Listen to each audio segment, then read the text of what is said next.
I also at the same time had this really bad experience of a couple days after Christmas, one research group coming and taking the kids' blood, which I was all for. But then 2 days later, another research group saying, we're coming here to take your kids' blood. And my saying, you guys, you already took their blood, several vials, so just share. And of course, being laughed at, like sharing in biomedical research. Well, as a mom who isn't in this arena, I'm astounded. And that probably was actually one of the most magnificent things to happen, because what it did for me was to say, okay, then I've got to call the shots, and sharing has to be number one here. Where right now it's very cool. Everybody talks about data sharing. Nobody was talking about data sharing in 94, and there was no way to really incentivize it. On this week's episode of the ClinOps Power Hour, I break bread with an incredibly inspiring individual who's on a mission to change the way that we bring new cures to patients through improving collaboration and sharing of data. I sit down with Sharon Terry, President and CEO of the Genetic Alliance and one of the foremost citizen scientists we have in our community.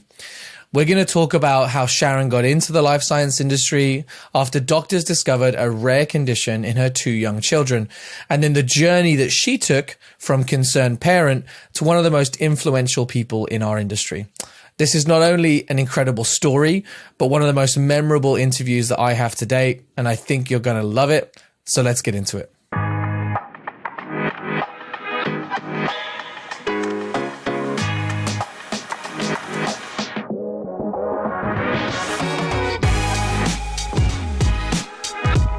All right, Sharon, thanks so much for sitting down with me today. I really appreciate you finding the time. I know that for me personally, this has been an interview that I've wanted to schedule for such a long time. I know that we've been going back and forth trying to find time in your busy schedule, but thank you so much for being here today.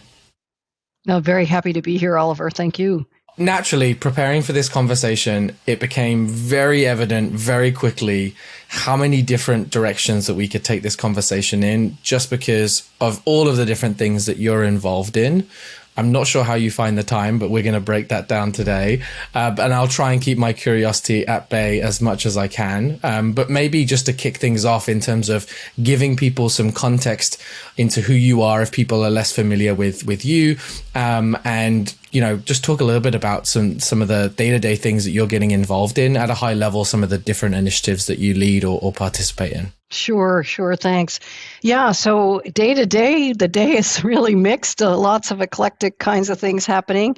All of it really related to trying to put people's voice central in the whole biomedical and biomedical services realm, research and services.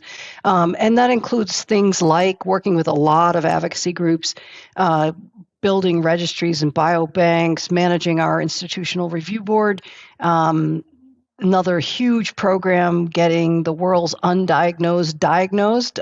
So that's been a very big effort. And then dabbling in policy issues. So the kind of bigger, both health or genetics, genomics issues on the Hill. And then I am on a whole bunch of committees, the board of the Health Science Policy, the Health Science Policy Board at the National Academies. I'm the chair right now, so a little bit of work there, and just a lot of different pieces of the puzzle. I can't imagine how you keep yourself organized, although I can take some guesses because I know that you have some folks that are helping you manage your calendar and your schedule, because that's who we directly integrated with. I guess you wouldn't be able to do what you did if you didn't have people like that, right? Yeah, and it's really new for me. So Nushin, who you got to interact with quite a bit, came aboard at the beginning of this year. And before that, I had once in a while somebody who would help me. But man, does it make a difference to have somebody kind of picking up all the loose ends. My staff would always say this terrible thing that I shouldn't even say publicly, but they would say, you leave a lot of dead bodies behind you, meaning there was just like, we didn't follow up. We don't know where they went. Hopefully they're not dead, but yeah, it's been great to have someone help me organize. I love that. And I totally understand. I mean, like I said in my intro, I think, looking at all of the different things that you do today and that you've done over your career, I think a lot of people will be surprised at where that began and what you were doing before all of this. So maybe you could give all of us a bit of an understanding of when this journey started for you. And I'm assuming it's progressive and it's got busier and more involvement in more things as you've gone along. But could you take us back just briefly on to sort of like what started this journey for you? Yeah. So what started it is kind of a little bit remarkable if I think about it that way. And that is a couple of dots on the sides of the neck of my daughter at a birthday party for my niece who was turning 1, and her dad had just died. So my brother had just died. My daughter has these dots on the sides of her neck. It makes me very concerned. My pediatrician tells me I need to go into therapy. So I do. Those dots don't go away. There's 4, then there's 8, then there's 10. And so I go, in those days, this is 1994, out of pocket, and pick a dermatologist out of the telephone directory in those days, and bring her there. And when I come into the office and she sits there on the table, she's 7 years old. I have her brother who's 5 with me, and the dermatologist looks at Elizabeth and says, "Oh, you have pseudoxanthoma elasticum." And the bottom of the world dropped out for me because I heard the word OMA. I have a master's in religious studies, so I have no medical science background. And I heard the word OMA and thought of all the OMAs that are cancer and thought, oh my God, she has some kind of skin cancer. And then he turned off the lights and he looked in her eyes, and I was, wait a minute, you're a dermatologist. We're here in this with this skin condition. And he said, yep, I see these streaks in the back of her eye in the retina. She has pseudoxanthoma elasticum, and then turned the lights back on and looked at my son and said, hey, he has it too. And it was, again, just devastating. I expected him to say, stop using blah, blah, dish, laundry soap, and not that they had both had a systemic disorder. So blew my mind 2 days before Christmas in 94. Wow. Yeah.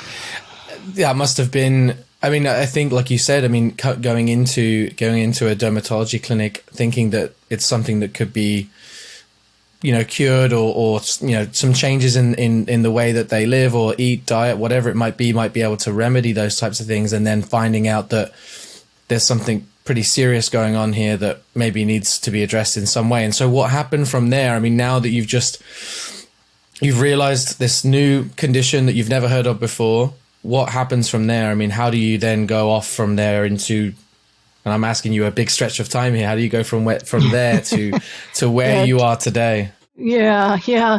So some would say it was my neuroses, but I had to do something right away.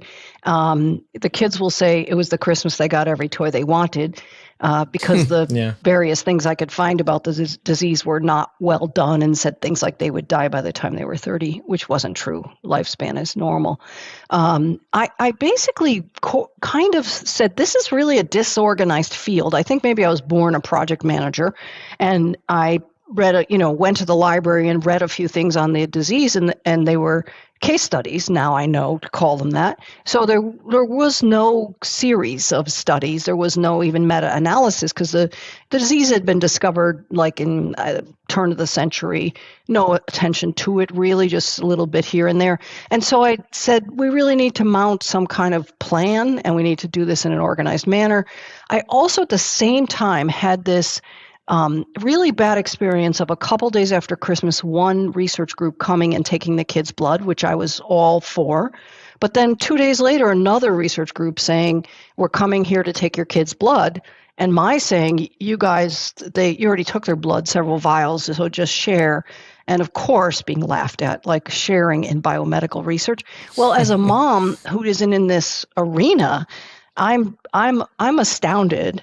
And that probably was actually one of the most magnificent things to happen, because what it did for me was to say, okay, then I've got to call the shots, and sharing has to be number one here. Where right now it's very cool. Everybody talks about data sharing. Nobody was talking about data sharing in 94, and there was no way to really incentivize it. But I knew just intuitively almost that if I controlled the resources, which were samples and data, clinical data, I would be in charge. And I don't want to be in charge to be in charge, but I do want to be in charge if it means I can call the shots. And the shots were, you guys and women all have to share with each other. And that's what I did. So I built a big research consortium, big for a rare disease, 20 people. I borrowed bench space at Harvard and got some postdocs between 10 p.m. and 2 a.m. to teach me to find a gene. I ran gels and scored them and found the gene. I patented the gene, even though lots of people were like, oh, it's illegal, immoral, whatever. For me, it was, again, I want to have this gene freely available to the world. And if a university patents it, it's not going to happen. And so gradually over that time, I kept homeschooling my kids because that's what I was doing. I kept working as a chaplain at a local Catholic church. I'm a former Roman Catholic nun. And I also added more and more of this work until we had our living room filled with people saying, my kid has progeria. My kid has this. I have a BRCA mutation. What can I do like this? Can I have a biobank? Can I have a registry? And so then was working with Genetic Alliance at the time. It was founded in '86, and then started to gradually work with Genetic Alliance more to kind of integrate. Basically, if I could do this for one disease, why not do it for all diseases? There was a real turning point in that episode, though, because there was a place where I was sitting down to eat with my kids and said, if I start to do this for all diseases, I'm going to slow down the research on your disease. There's no way I won't be doing that. What do you think about that? And they were only at that point, 8 and 10. So it wasn't really fair in some ways, the question. But they had seen enough kids, Sam with progeria and Ashley, with Hermansky-Pudlak syndrome and so on, that they said, those kids have it way worse than we do. Yeah, go for it and go for trying to help all diseases, basically. And so that's my trajectory to today and how I run PXE International still, but I also run Genetic Alliance. That's phenomenal. And obviously for me, I'm familiar with your story. I've had the opportunity, I think for those that are listening, there's an amazing TED Talk that you did where you basically went through that story, but in so much more detail with it was such a really great talk.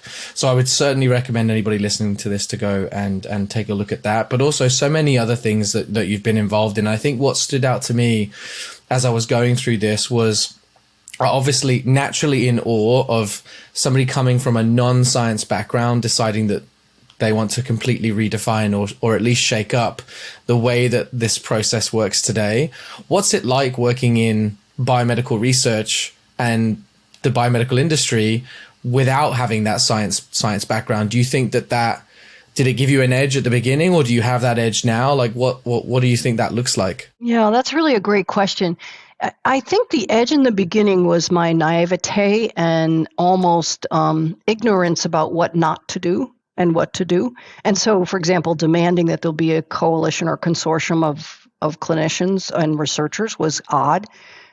Deciding that a lay person was going to run a registry and a biobank. I mean, I got thrown out of lay meetings of my peers, other leaders and advocacy groups, because I was doing that.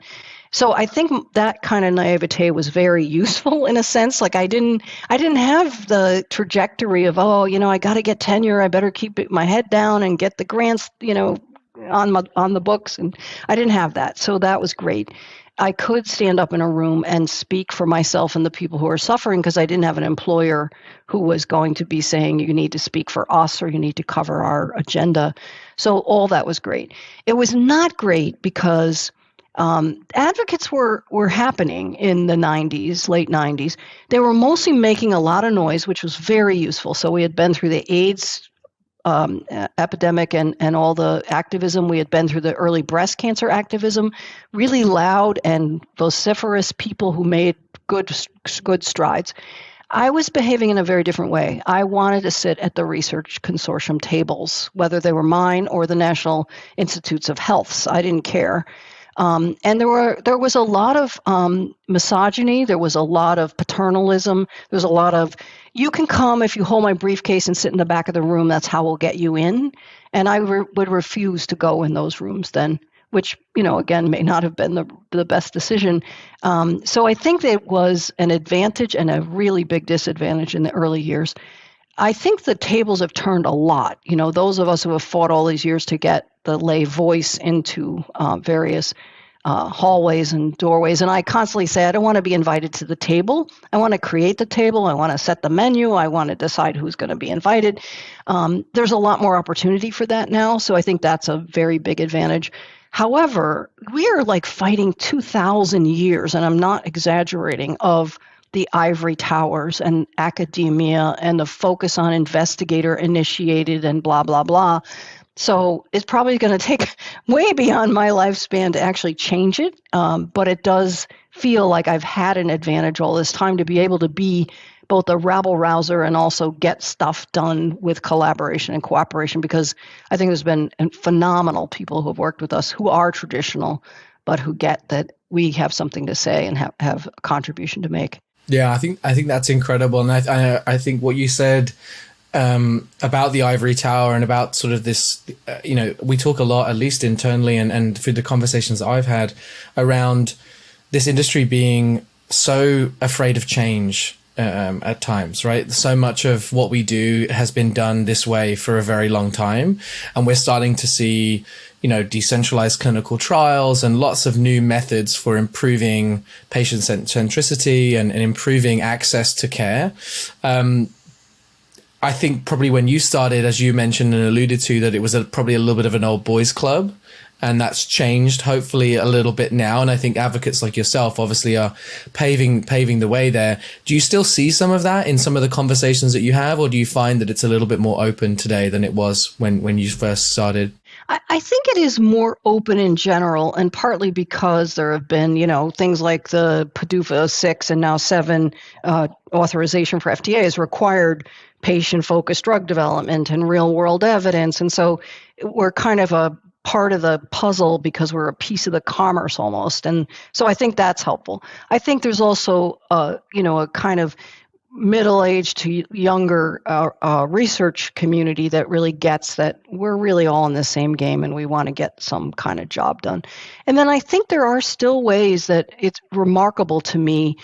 I remember this very poignant point. I was on a panel after helping to run a national network for 5 years and doing the engagement piece. And the guy next to me on the panel said, well, the engagement person from my network, major academic medical center, couldn't be here today. I'm a cardiologist. And so I'll just give her talk because I know about engagement. And when it came my turn, I took the mic and said, during lunch, I did a triple bypass because, I just heard about cardiology in the morning and I did a triple bypass for lunch and then just dropped the mic and gave it to the next person. I think because the point for me is, and still is, that it isn't any less important to do the engagement pieces, the parts where people get to interact and be the center of what we're trying to get done, than it is to be a famous cardiologist who can do a surgery this afternoon. Bless them. And we need to have people like me doing the stuff I do too equally. And do you think that your approach, albeit maybe at times provocative and sort of as far as you can go with it, do you think that's what's needed? That's what you found success in, is sort of calling out the elephant in the room and saying, maybe the way that we've always done this needs to be different. And, this is the voice that I hear. I'm the voice for everybody else. Do you find that that's the most effective method for what we're doing here? Yeah, that is a fabulous question, Oliver. And it's one I sit with constantly. And I think it is effective sometimes. I don't know that it's the most effective. And so what I'm always trying to do is to say, what is it that you need and want? Because you can't hear me unless I'm asking you that and being with you in that pain.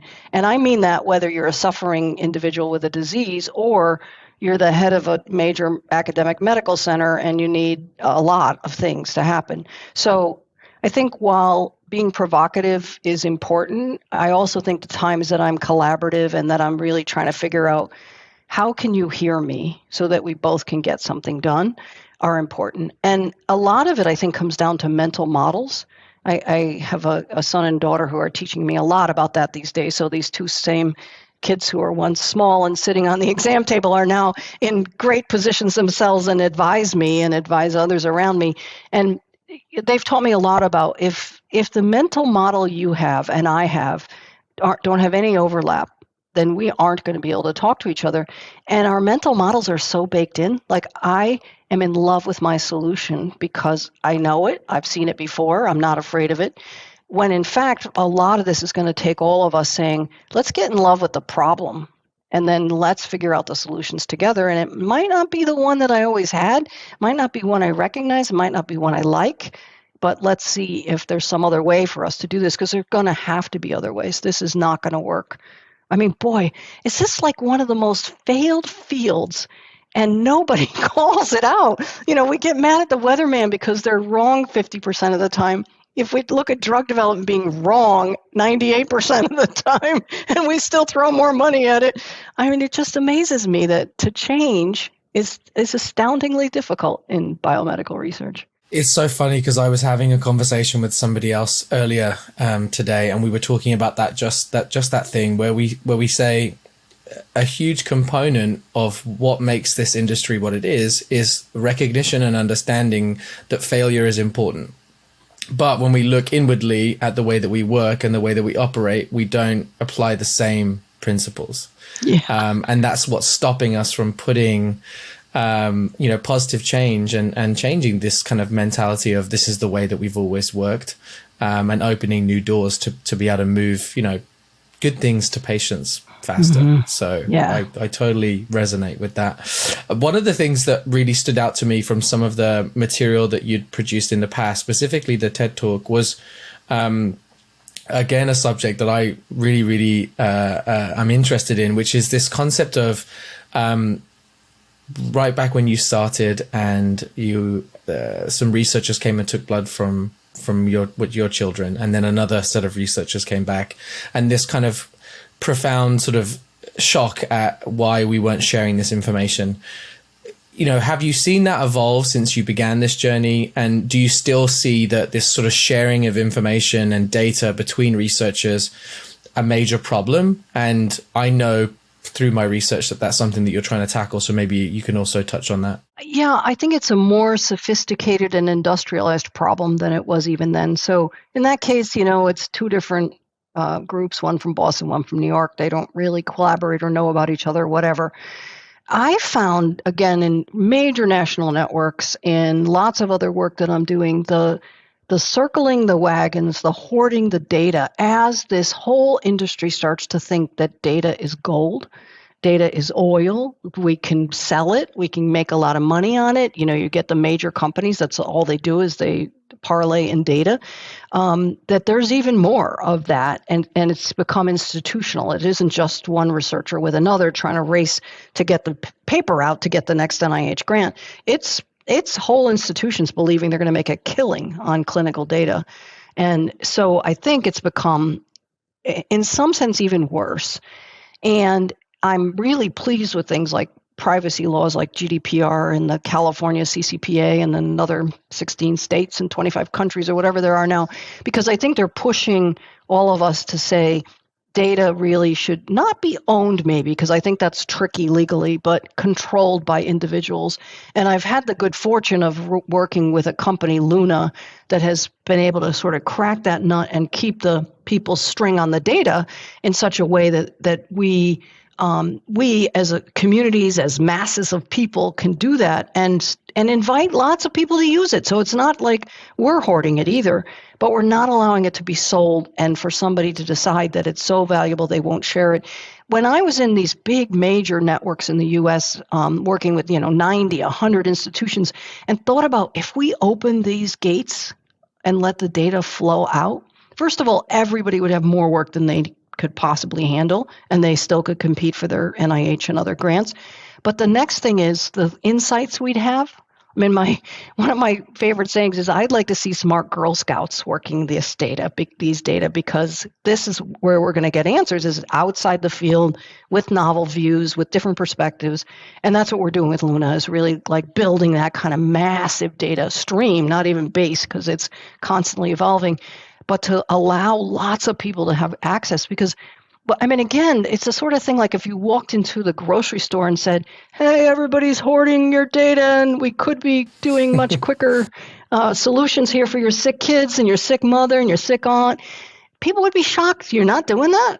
come on. Although the conspiracy people might say there is a cure for the common cold and cancer and nobody's deploying it. Kind of that's true, not in the way they mean, but in the sense that we could really accelerate this whole, imagine it. I imagine it and I'm excited by it. And then I say, wow, we're still circling the wagons, closing the tent flaps, really keeping it all for ourselves. And that's really disconcerting to me.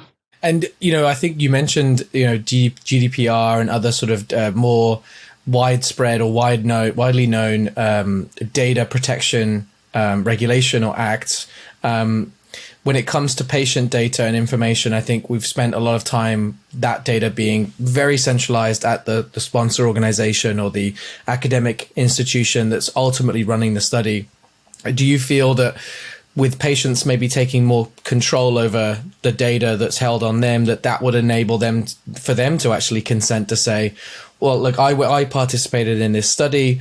This is my data. It was collected by this organization, but I would like this data to be used for good somewhere or other. Is that kind of the direction that you see it going? Yeah, and actually we're there with the projects that Luna and Genetic Alliance are doing. We have many, many communities using this system, and the individuals get to decide which studies am I in, how will my data be used. Sick people almost always decide to have their data used a lot. And then what's been really great is, unlike what I just said about the hoarding and the circling the wagons, a number of companies have started to work with us who are, for example, whole genome sequencing 100 people, and then that data is in the person's account. So the next company comes, it's already there. Their EHRs are already there. Their data that they collected for XYZ study is already there. The idea being that that's all pre-competitive data. It's the cool stuff that somebody's doing in the analysis and then figuring out a drug or whatever they're doing that's going to be the moneymaker, not sitting on those data. So I think exactly that. I think that finally we have a few cracks in the wall. We can see a little light where certainly the communities get it. We don't want to have whole genome sequencing or any kind of sequencing or study done on people and then not have that data available in the commons, essentially. And we get that having that be reusable will make it much quicker. I also want to take some of the money out of the equation. CROs charge a lot of money to find people for clinical trials. People don't stay in clinical trials and so on. A lot of that, if we do that community-based, we're finding the people, we're helping the people stay engaged. There's a lot of money that could just be taken out of and I don't mean siphoned off and brought to the advocacy groups either. I mean, let's cut in half what the pharmaceutical companies need to spend. And again, not because I'm a crusader for them, but then they could focus on what we need them to focus on and maybe even reduce the price of drugs at the end of the line. Now, I'm not so Pollyanna-ish that I think there'll be a direct line between those two things, but I think policy pressures, people pressures, we could start to see a revolution in this industry. It knows it needs it too. It isn't just that I'm making up some, wonderfully moral thing that everybody should do. It's a business decision as well, I think. Yeah, exactly. And I think spending less on development means that maybe that funding could be diverted to more development in other areas. But like you said, also maybe reducing the cost to the patient and allowing it to get to them and be more accessible, which I think is amazing. One of the things that I know that we really wanted to talk about today is sort of along this theme was really iHope and iHope Genetic Health. Do you want to maybe give us a bit of an introduction into that program and what are some of the work that you're doing there? Yeah, so this is exciting for me at this point in my trajectory to be in a place where the technology to diagnose individuals is here, and it's another place where, for goodness sake, why aren't we diagnosing people more quickly, giving them that information, even if there's not a solution yet for the disease? So iHope Genetic Health grew out of a program at Illumina, the sequencing company, sequencer and sequencing, called iHope there. And the idea there was that they were essentially finding individuals who needed a diagnosis and have done some 1,600 people and found incredible changes in those people's lives, like change in management for 50, 60% of them. And really visionary folks at Illumina wanted to bring that out into the world more broadly. And so they knew they couldn't do that in Illumina, and talking with them over the last several years, especially a guy named Ryan Taft, who has done a lot of this science, decided, in fact, last year around this time to bequeath to Genetic Alliance $120 million in sequencers and in reagents. That's a phenomenal gift, and one that we intend to deploy in the low to middle income countries and households in the world. So the idea is that we will and are partnering with labs anywhere in the world in places that have been under-resourced, so Africa, Southeast Asia, South America, and then in the US and Europe with labs that can serve underserved areas and essentially bring free diagnoses to these individuals. And we're doing whole genome sequencing, and some might say, well, you just need a panel or you need to do this in an incremental way. And basically what Ryan and others at Illumina showed was you can get there quicker, faster, cheaper, and more effectively if you just go for the gold, essentially, especially now that genomes are not so expensive. And so the idea with Genetic Alliance, with Illumina, there's a donation from AWS, Amazon Web Services, for cloud storage for this whole project, and then Luna for all of the people integration of data. That we will be able to not only just diagnose some 50, 60% of individuals, but then for the other 50, 60%, be able to bring them into research programs, into support groups, that sort of thing. And to do it in a way where we are building in-country, increasing capacity rather than helicoptering in or bringing it all back to the U.S. to sequence and so forth. So it's very exciting. We have now, I don't know, probably 32, 33 countries involved with us, all in planning stages about how we'll bring the technology there. Everything from how do you ship a sequencer to Nigeria to what about training for researchers in India, that sort of thing. So it's been an extremely exciting year. And we're looking at 2023 where we will deploy samples, deploy sequencers, and start to have those diagnoses made. It's been exciting for me because it is a people-centered project in the sense that there are some entities, including even some major ones in the U.S., that don't want to diagnose if there is no treatment. And as a mom who has kids who are diagnosed with a disease for which there still is no treatment, I am really happy we knew all these years what they have, how is it going to progress, and so on. So we could do the research so they could have comrades in the journey.